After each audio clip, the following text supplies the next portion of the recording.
Whew. Okay, so I never thought I'd be making this kind of video, and I didn't really plan this at all. Um, so today is December the 31st, of 2017. Tomorrow's going to be the 1st of 2018. I just want to explain my current situation as to where I'm at in life right now. I am literally in our room here. Pierce is doing his own thing in the game room. So I thought it'd be a good time. I didn't do this earlier in the day.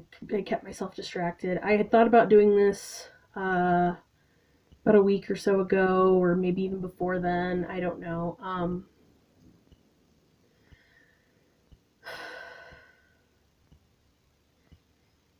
So sometimes in life things happen to you, and no matter what you do, you try your best to push them out. But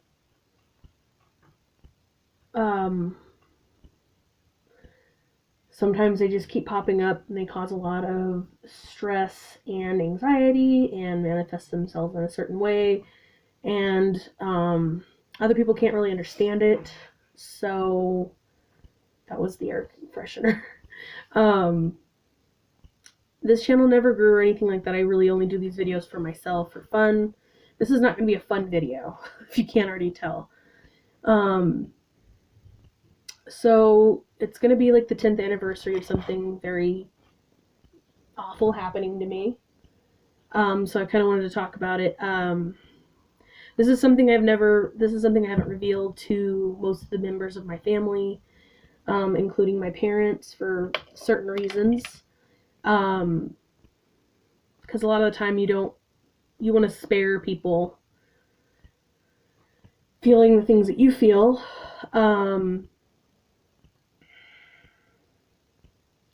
You would think I'd be able to deal with it, but it still makes me anxious inside. Let me drink some water. Not very much. I didn't really plan out what I said. I've thought about it. But basically, 10 years ago, tomorrow, probably, intoxication was involved, obviously. If you can't already tell what I was about to say. I was living not too far from where I'm at right now, my first apartments. That New Year's Eve, I really didn't, for some reason, I think people were out of town. I don't really know what was going on at the time. One of the only people I had to hang out with was someone from my past that we never did very well together, but they were still in my life because of other people. And we decided we didn't have anything to do, so we're like, okay, what's going on? So somebody invited us to a party. We went to the party, and myself included, acted like a damn fool, got intoxicated, pretty much got ran off because this person's passed, and I should have known better as well. Because I'm a total fucking asshole.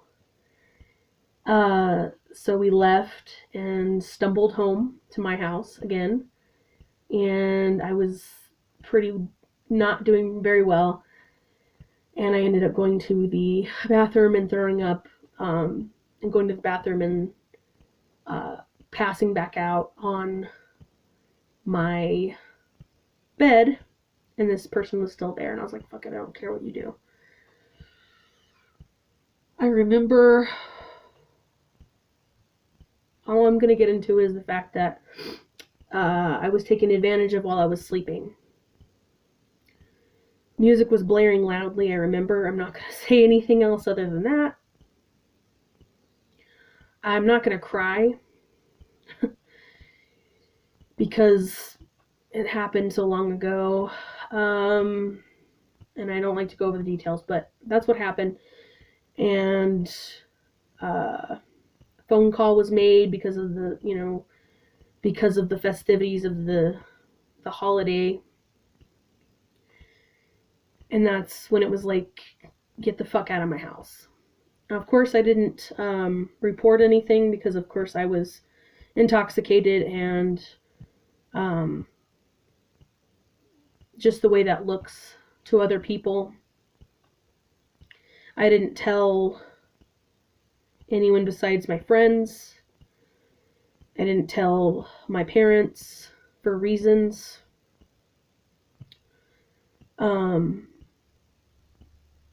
But that's something that happened to me. I haven't really been a big fan of New Year's ever since then. I don't really remember very many New Year's, to be completely honest. I think Felix is outside the door. He's not used to this door being shut. So I just kind of wanted to put that out there. I don't know why. I almost feel like I really shouldn't, because... Aw, Felix. Let me pause real quick. Okay, he's in here now. Excuse me. If anyone thinks this is selfish of me, I apologize. But I feel like for a long time I haven't talked about this. And Felix, hi.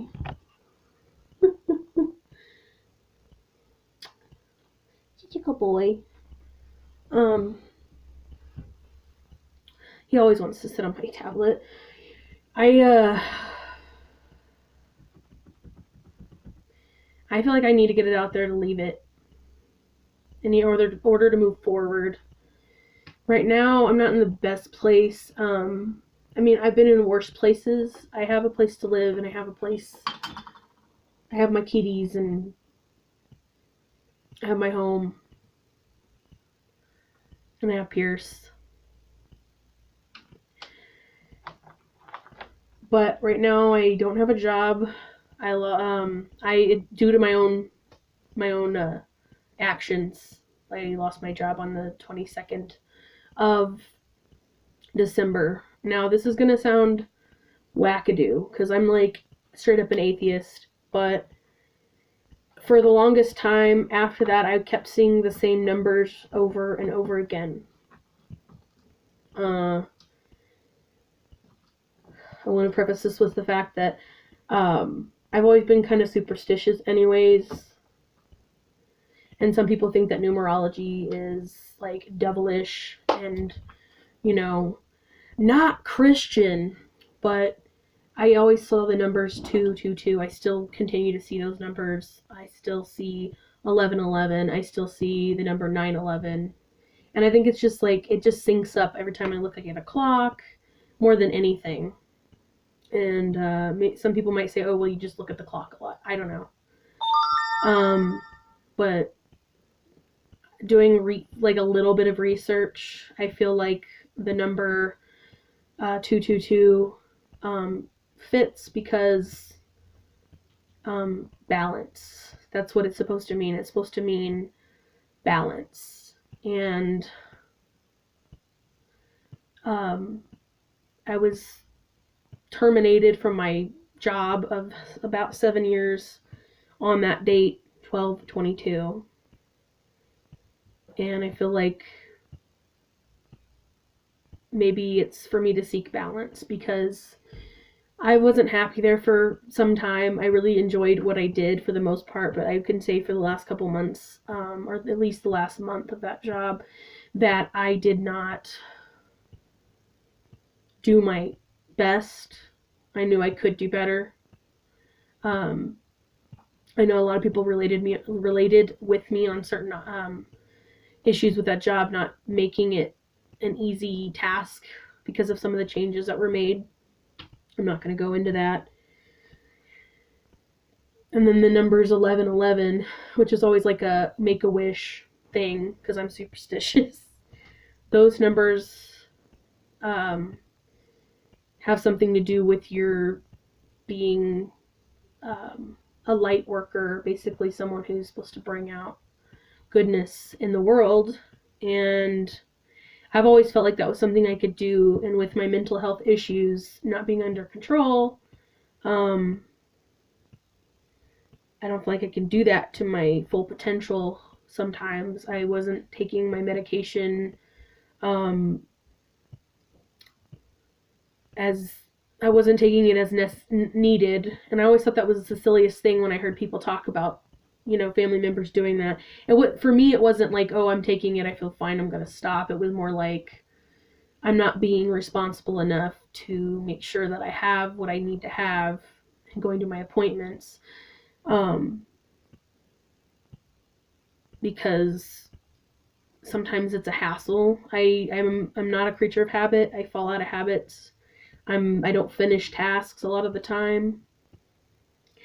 I think that has a lot to do with my disorder, like being really gung ho about something and then not having a bunch of energy, or having those feelings and then not finishing tasks. I don't know how I'm supposed to put that. I'm just overthinking things, and it makes a lot of sense.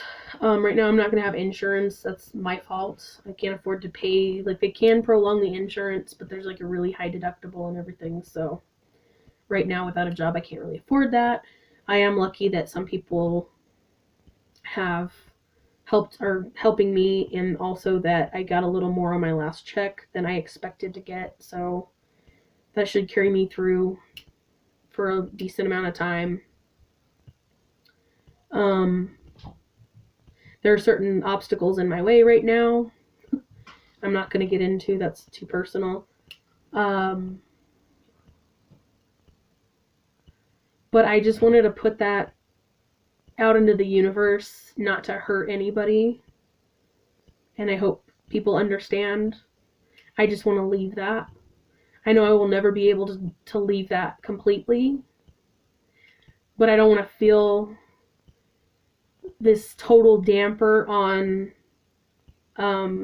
just moving on to the next year. I'm not making, New Year's resolutions. I'm not making promises to myself to break my own heart. You know what I mean? Right now, it's just one day at a time, to be completely honest.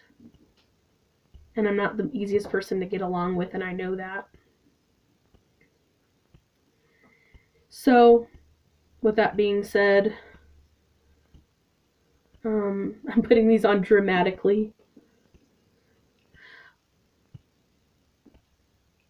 I'm going to leave this here, and if it helps somebody, I hope you let me know, and don't take it the wrong way if you're somebody that was someone not included in this knowledge. Take care of yourselves. I love you. Be safe and have a happy new year.